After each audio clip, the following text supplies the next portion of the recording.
Hi అండి, hello, welcome to hobby all in one channel.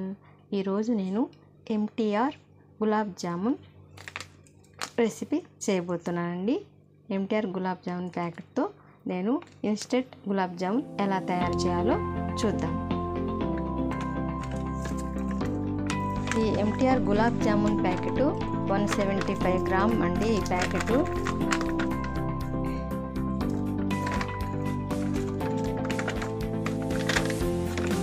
170 gram ఈ packet. ఈ పిండి ఎలా కలపాలో ఇప్పుడు చూద్దాం. ఈ గులాబ్ జామున్ మిక్స్ పౌడర్లో మనము వాటర్ అయినా వేసి కలుపుకోవచ్చు, లేకపోతే పాలైనా వేసి కలుపుకోవచ్చు అండి. నేనైతే పాలు పోసి కలుపుతున్నాను. చూడండి ఫ్రెండ్, ఇంకా మీగడ పాలైతే ఇంకా టేస్ట్గా ఉంటుంది.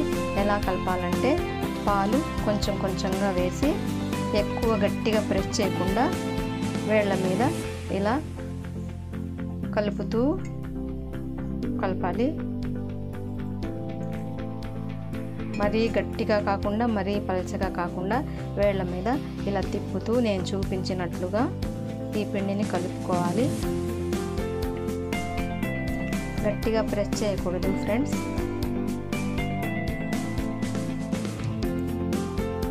ఇలా పాలు పోసుకుంటూ వేళ్ళతో ఇలా తిప్పుకుంటూ స్మూత్గా పిండి మొత్తాన్ని కలుపుకోవాలి. ఇందులో 1 స్పూన్ నెయ్యి కూడా యాడ్ చేసుకోవాలి.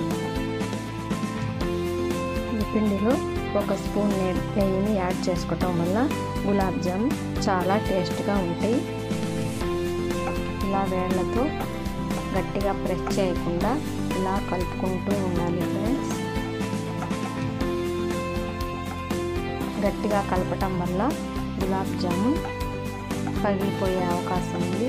అందుకని ఇలా స్మూత్గా తిప్పుకుంటూ ఇలా కలుపుకోవాలి. మరీ గట్టిగా కాకుండా మరీ లూజుగా కాకుండా మనకి బాల్స్ చక్కగా వచ్చేటట్టుగా ఇలా పిండిని కలుపుకోవాలి.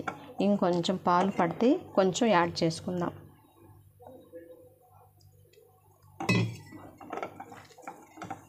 చూస్తున్నారా, ఇలా కలుపుకోవాలి.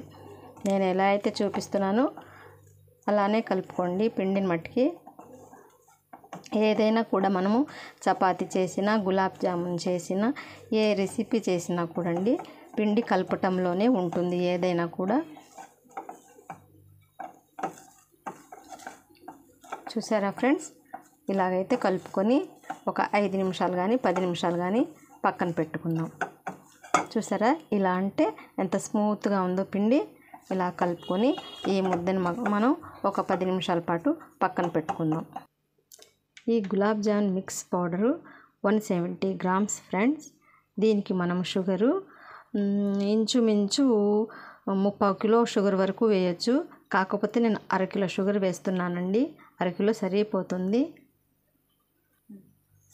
నేనైతే 1/2 కిలోకి 3/4 కిలోకి కొంచెం తక్కువగా వేశాను ఫ్రెండ్స్. ఈ కప్పుతో ఆ పిండి అయితే 1.5 కప్పులు వచ్చింది. షుగరు 3 కప్పులు షుగర్ వరకు వేశానండి. ఇప్పుడు దీన్ని మనము పాకం పెట్టుకుందాం. స్టవ్ వెలిగించుకున్న తర్వాత 3/4 కిలో షుగర్ వేసి అందులో 1 గ్లాసు వాటర్ యాడ్ చేసుకోవాలి.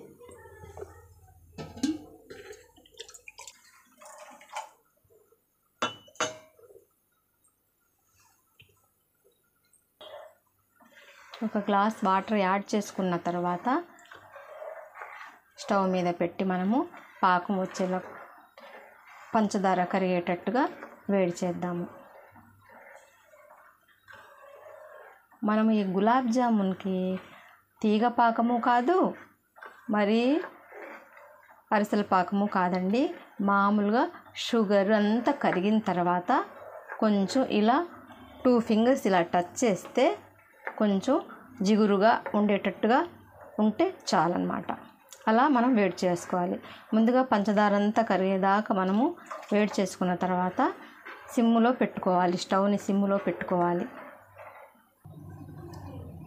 షుగర్ కరిగే అంతలోపు మనము ఈ ఉండలు చిన్న చిన్న ఉండలుగా చేసుకొని చక్కగా చూడండి ఫ్రెండ్స్, ఇలా అరచేతిలో ఇలా ఉండపెట్టుకొని కొంచెం 2 రౌండ్లు ఇలా గట్టిగా ప్రెస్ చేసి తర్వాత స్మూత్గా ఇలా తిప్పాలి. నేను ఎలా అయితే చేస్తున్నానో అలాగే చేయండి ఫ్రెండ్. అప్పుడు చక్కగా ఉండ క్రాక్ అవ్వకుండా చక్కగా వస్తాయి అన్నమాట. చూసారా ఫ్రెండ్, ఇలా ఇలా గుండ్రంగా ఇలా చేసుకోవాలి. ఇలా ఉండలన్నిటిని మనము చేసుకోవాలి. మళ్ళీ ఇంకోసారి చెప్తున్నాను ఫ్రెండ్, ఇలా చిన్న చిన్న ఉండలుగా చేసుకొని పిండిని అరచేతిలో ఇలా పెట్టుకొని ఇలా చేయి పెట్టి 2 రౌండ్లు కొంచెం గట్టిగా చేసి, గట్టిగా అంటే గట్టిగా కాదు, మామూలు కొంచెం ఒత్తి 2 రౌండ్స్ ఇలా ఒత్తి పట్టి తర్వాత చిన్నగా స్లోగా ఇలా తిప్పుకోవాలి ఫ్రెండ్స్. అలా చేస్తే ఉండలు క్రాక్ రాకుండా ఉంటాయి. ఉండ అసలు క్రాక్ వస్తుందేమో చూస్తున్నారా ఫ్రెండ్స్, గులాబ్ జామున్ ఉండ క్రాక్ అంటూ రావట్లేదన్నమాట. ఇలా ఉండలన్నీ మనము ప్రిపేర్ చేసుకోవాలి.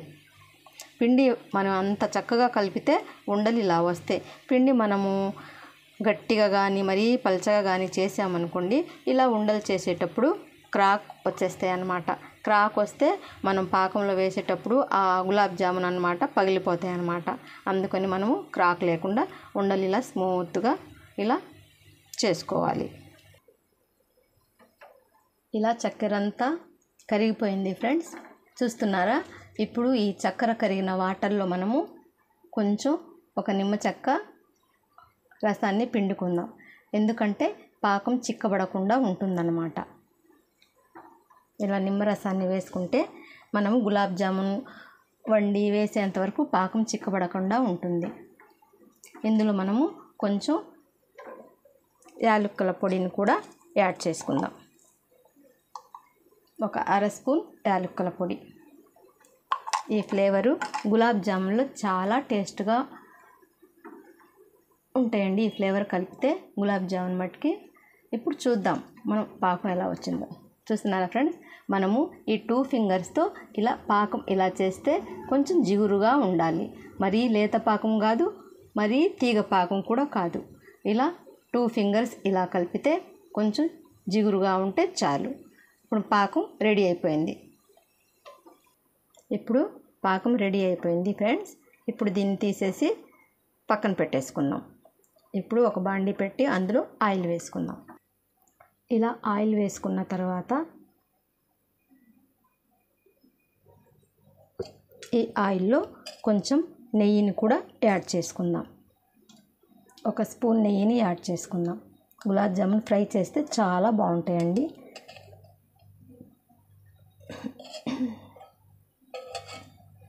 తక్కువ సెగ మీద ఈ ఆయిల్ అంతటిని కాగేలాగా చూసుకుందాము. ఆయిల్ వేడెక్కింది. ఇప్పుడు మనం ఇందులో ఒక్కొక్కటిగా చేసుకున్న ఉండల్ని ఒక్కొక్కటిగా వేసుకుందాం. ఈ స్టవ్ సెగ మట్టుకి తక్కువలో పెట్టుకోవాలండి, లేకపోతే గులాబ్ జామున్ ఒకవైపే రెడ్గా కాలుతాయి అన్నమాట. ఇందులో ఒక్కొక్కటిగా ఉండల్ని వేసి మనము ఫ్రై చేసుకుందాం.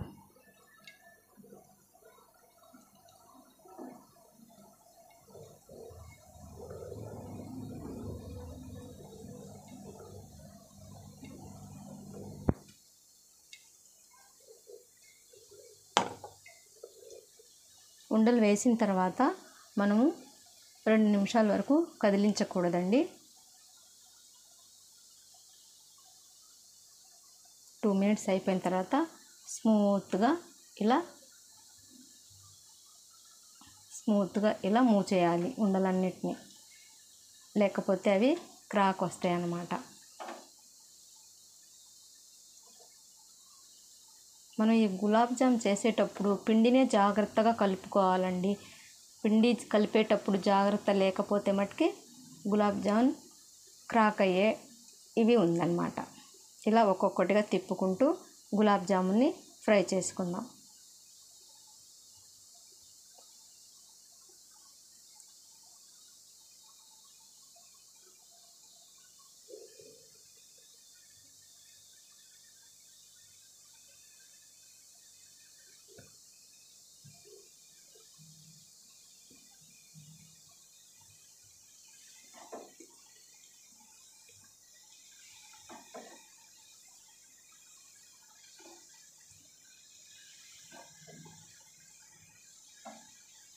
గోల్డెన్ కలర్లో వచ్చే వరకు మనము ఈ గులాబ్ జామున్ అన్నింటినీ ఫ్రై చేసుకోవాలి.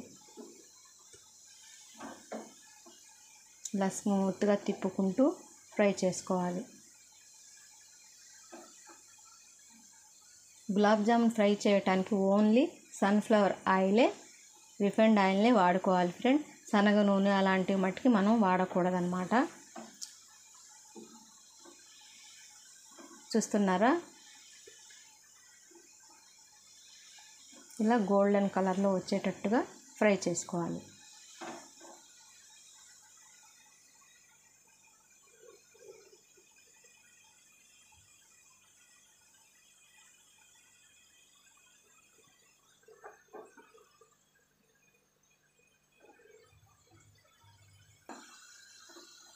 చూస్తున్నారా ఫ్రెండ్, ఈ విధంగా ఫ్రై చేసుకుంటే సరిపోతుంది. మనం పాకంలో వేయంగానే ఇంకా కలర్ మారిపోతుంది అన్నమాట.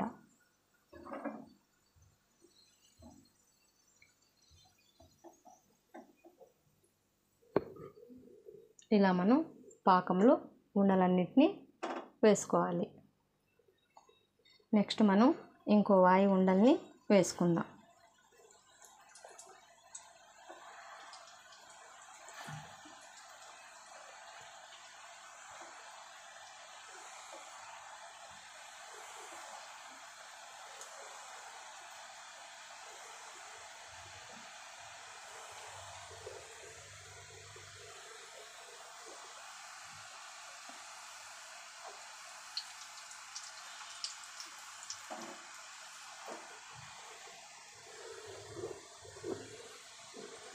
ఇలా చిన్నగా తిప్పుకుంటూ గులాబ్ జామున్ని ఫ్రై చేసుకుందాం.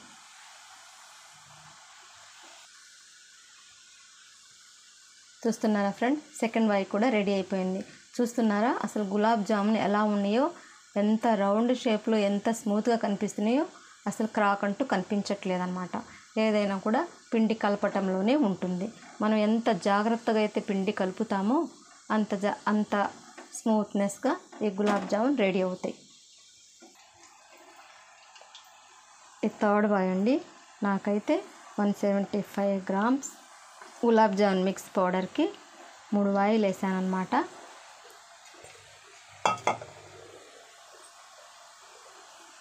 చూస్తున్నారా, ఇలా వీటన్నిటిని ఫ్రై చేసుకొని చక్కగా మనం చేసుకున్న చక్కెర పాకంలో వేసుకోవచ్చు. పాకం పట్టేటప్పుడు కూడా జాగ్రత్తలు వహించాలి ఫ్రెండ్స్.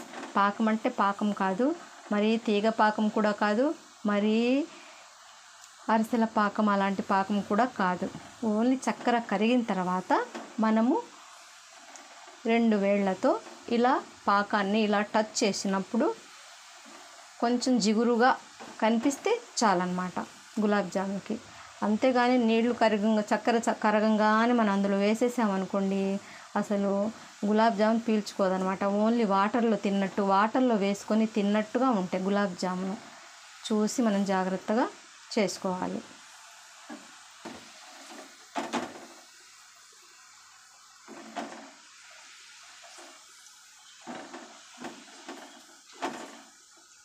గులాబ్ జాములన్నీ ఫ్రై చేసుకోవటం అయిపోయింది ఫ్రెండ్స్. మొత్తం ఇందులో మనము పాకంలో వేసుకున్నాం. పాకంలో వేసిన తర్వాత ఒక అరగంట సేపు వరకు పాకంలో ఉంచేద్దాం ఈ గులాబ్ జాములన్నిటిని. చూస్తున్నారా, ఈ గులాబ్ జాములన్నిటిని పాకంలో పెట్టి ఒక అరగంట ఇలాగే ఉంచేద్దాం. గులాబ్ జామున్ రెడీ అయిపోయినాయండి. ఇప్పుడు మనం ఒక బౌల్లోకి సర్వ్ చేసుకుందాం.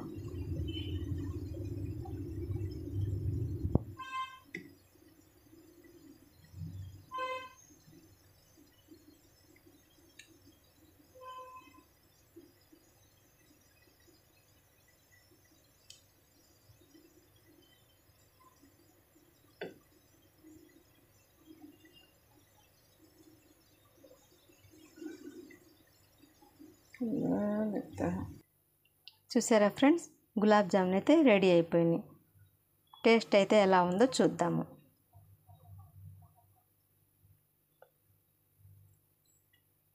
చూసారా ఫ్రెండ్స్, కొంచెం టేస్ట్ చూస్తాను. టేస్ట్ అయితే చాలా సూపర్గా ఉందండి. మీరు కూడా ఇలా ట్రై చేయండి. గులాబ్ జామ్ టేస్ట్ అయితే చాలా బాగుంది. మీకు ఈ వీడియో నచ్చినట్లయితే లైక్ చేయండి, షేర్ చేయండి, సబ్స్క్రైబ్ చేయండి, బెల్ ఐకాన్ గట్టిగా ప్రెస్ చేయండి. Please subscribe friends.